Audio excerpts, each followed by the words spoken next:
Yeah, tough afternoon for Ruben Amorim. He said it was confused. They kind of played into Brentford's hands today, Peter. Yeah, I mean, he talked about, Manchester United need to play their own game, but we was even talking about it in the warm-up. It felt like they were a real worry about Brentford.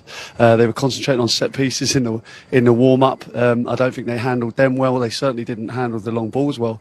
De Ligt had a tough afternoon, I thought, today.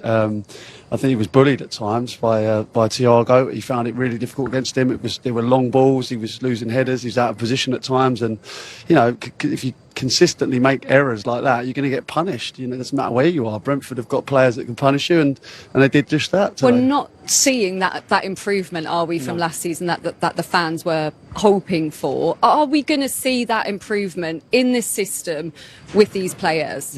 No, I don't think so. I think he's had a long enough time to implement what he wants. Like I said, the not having the European football and preparing for a game like this, Manchester United away at Brentford. Listen, no doubt he's gone through set pieces in the week, because you will if you're playing against Brentford. But I think there's a culture. It seems like the culture. I don't think it's just the Ruben Amorim problem. I think there's massive problems around the club. I know the results can explain that for you, but we looked at his body language on the bench, didn't we, Crouch? He looks anxious. He looks worried, and I think that will filter into the players. I think as well, the players, they've got good senior players at Manchester United, but they're not looking like there's an effect on the whole group. Like I said, they play in fits and starts. They have 10 minutes here where they look good, 20 minutes there where they look good, but nothing consistent, no sustained. The fact that he hasn't won back-to-back Premier League games is a real concern. And they've had money spent, signings come in, and also you said it's a problem with the culture, but they have been able to move players on who he felt weren't right in the dressing room, Peter.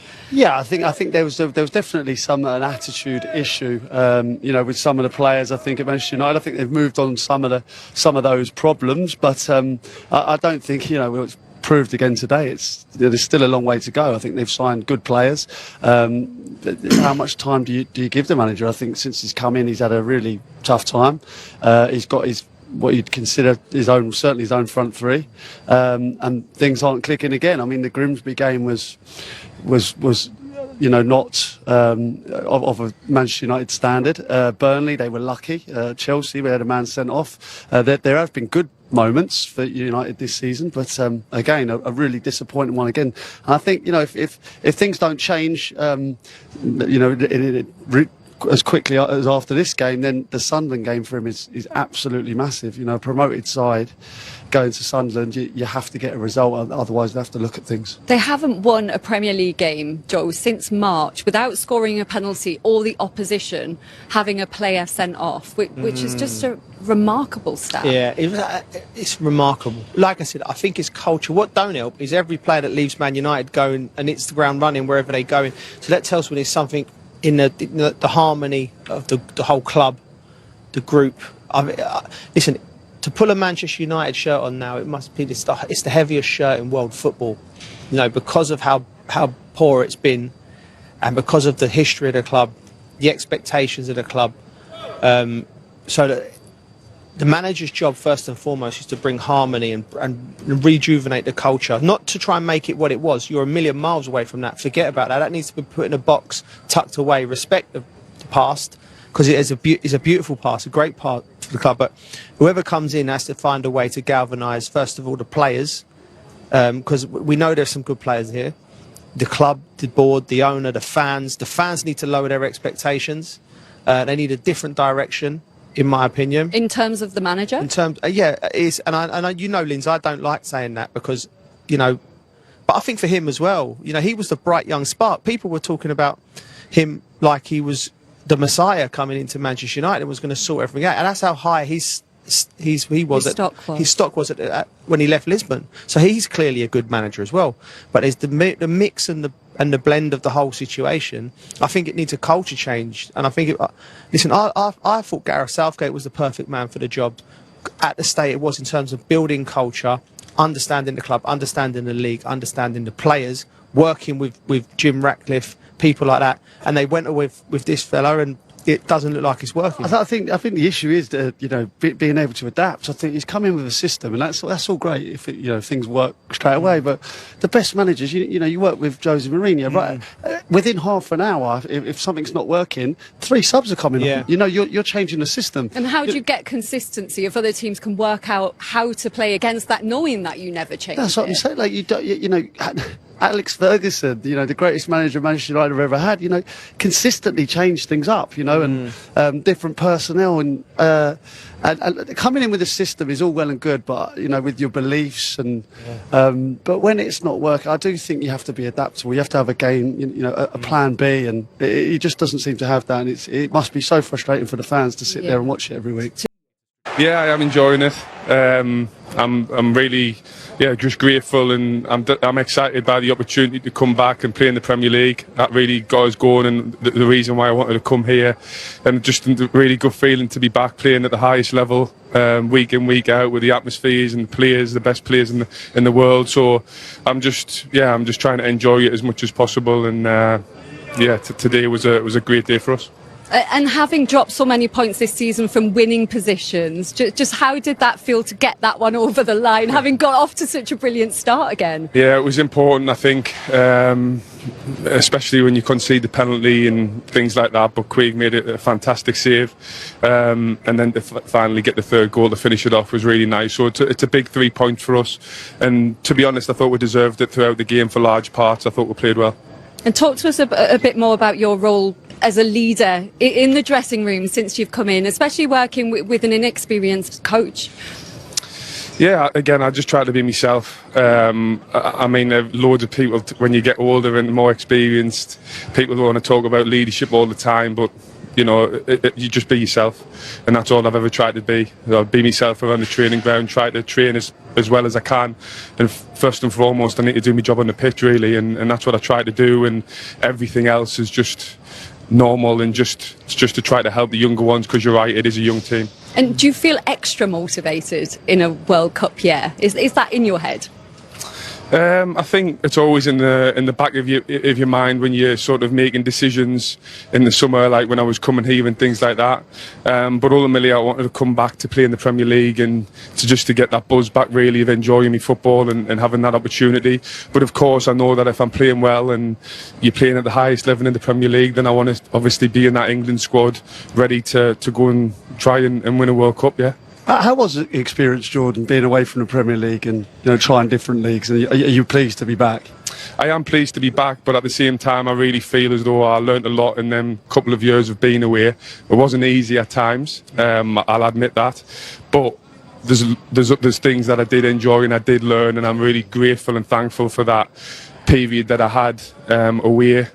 For a couple of years, and there were some really good moments, especially last season at Ajax. The season we had as a team, and the new manager that come in was amazing, and he really got the love back for the game, and is really the way that he played, the way he set up.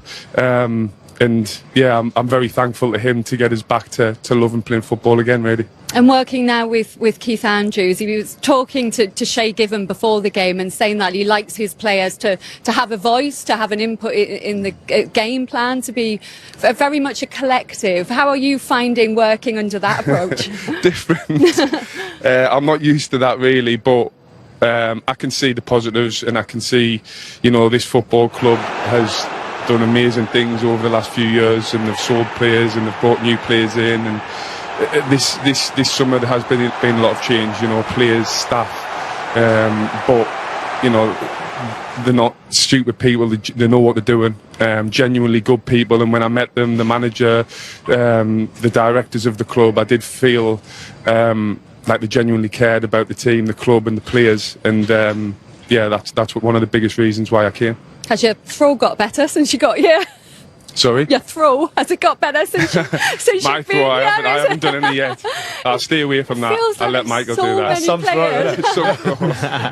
So many players in this team with that weapon in their armoury, though. Yeah. It is a real weapon for you now. It is, yeah. And why not use it? It is a real weapon. But to be honest, it's not just us. I see some of the top teams using long throws now as well. So, yeah, if it creates carnage and you can get opportunities from it, why not? I thought someone from Sunderland would be able to understand my accent. Yeah. No one understands your accent.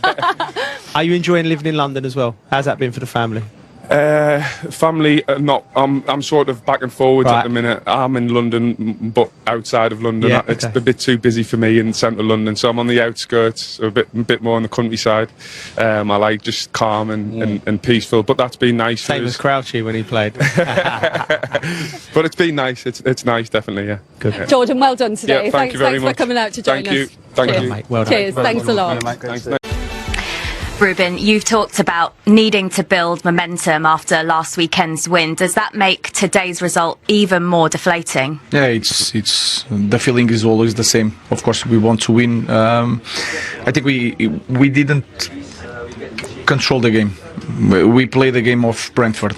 Really confused, second balls, first balls, set pieces, and all the moments, crucial moments they were against us. So tough to lose again, but we need to think about the next one.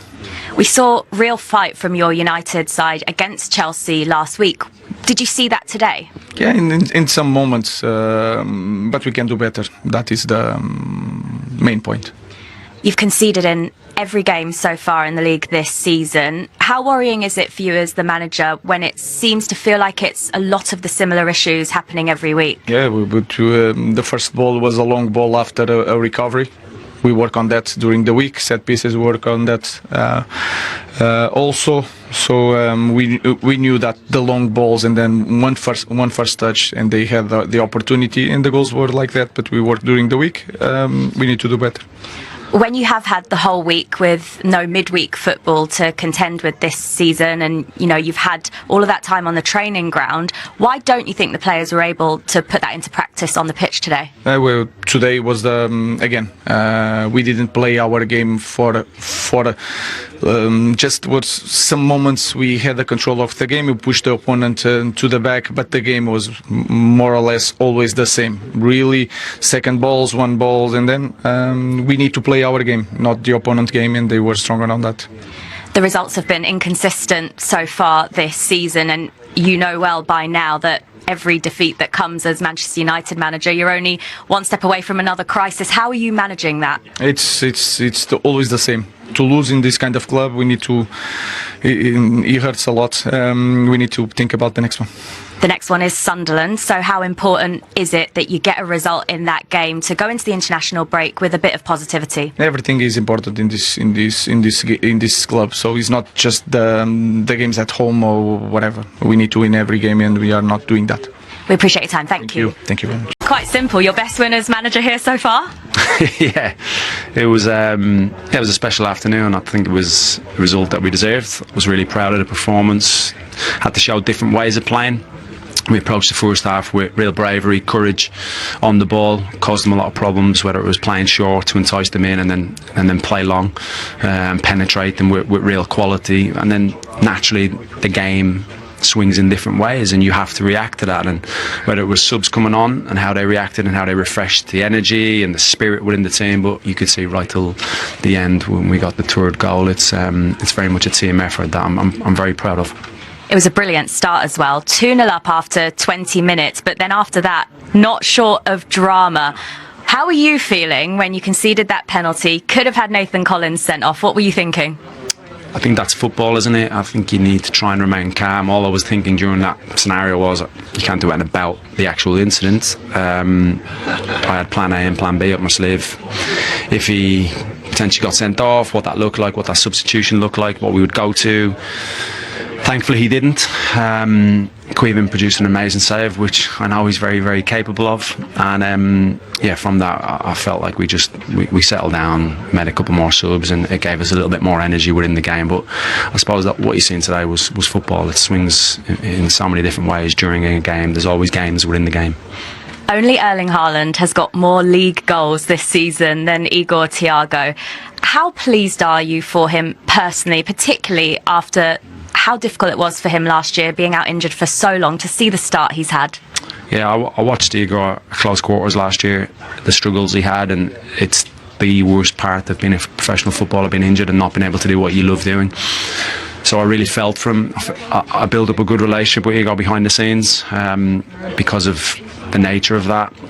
And I've always been aware of his qualities as a footballer and how much he wants it. And I think sometimes with Thiago, he wants it too much, too soon, and he needs to be a bit patient with getting rhythm into his game. But his contribution to this team for me was never going to be in doubt. And I think for the outside world now, I think they're starting to see that. Arsenal star Noni Madueke breaks silence after injury setback confirmed by Mikel Arteta. Arsenal winger Noni Madueke has spoken out for the first time following the knee injury that has ruled him out for several weeks, as confirmed by manager Mikel Arteta. The 23-year-old suffered the setback early in last weekend's clash against Manchester City, and is now expected to be sidelined for 6 to 8 weeks. Taking to Instagram, Madueke shared a verse from Philippians 4 verse 6, NLT. Don't worry about anything. Instead, pray about everything. Tell God what you need, and thank Him for all He has done.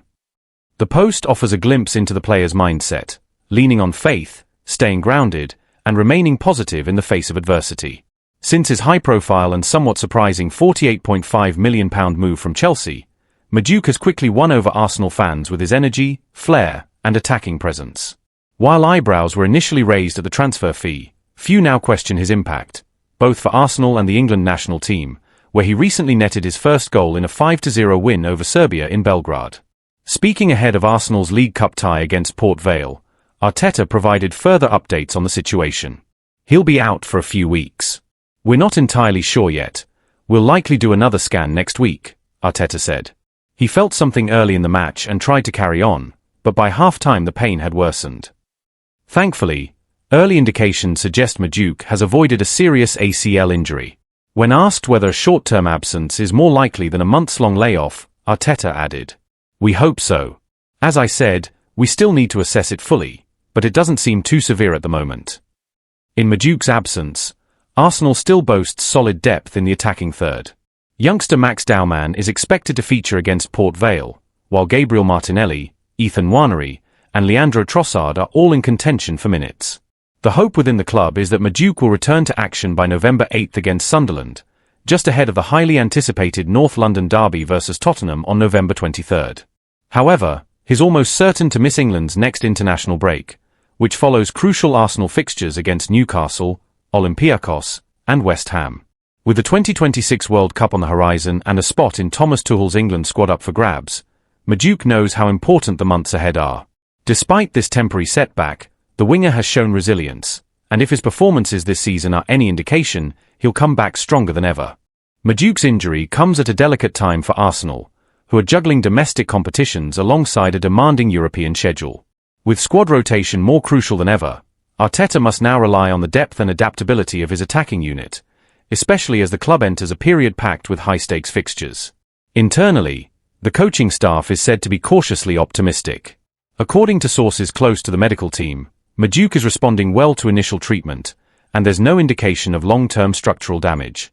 However, his rehabilitation will be closely monitored, with particular care taken to avoid setbacks. Arsenal's medical department is expected to carry out a follow-up MRI scan next week to determine the full extent of the strain and adjust the recovery timeline accordingly. The injury has also sparked significant discussion among supporters and analysts alike, particularly around Madueke's workload and physical management since his arrival. Despite being only a few months into his Arsenal career, Madueke has featured heavily both for club and country, raising concerns about player burnout, especially in a season with little breathing room between international breaks. In the short term, the winger's absence places added responsibility on players like Martinelli and Trossard, both of whom have had inconsistent fitness records themselves. Ethan Nwaneri, although still very young, could see more minutes in wide roles as Arteta continues to integrate youth into the first-team environment. There's also speculation that Reiss Nelson, who has seen limited action this season, could benefit from an increased role during Madueke's recovery period. National team manager Thomas Tuchel has also been made aware of Madueke's condition, as England begins early preparations for the upcoming World Cup qualifiers. Though the injury rules Madueke out of the next international window, his recent performances have left a strong impression within the national team setup. A return to form in November or December could be enough to keep him in contention for a spot in the squad heading into the new year. Meanwhile, within the Arsenal camp, the mood remains focused. Speaking to reporters after the Port Vale match, several senior players expressed their support for Madueke, describing him as a positive influence in the dressing room and praising his quick adaptation to the club's playing style and philosophy. As the winger begins his recovery, all eyes will be on how Arsenal adjusts, and whether they can maintain their attacking rhythm without one of their most dynamic wide players. While the timing is far from ideal, both the player and the club appear aligned in their cautious yet determined approach. Further updates on Maduke's fitness are expected following next week's medical assessments.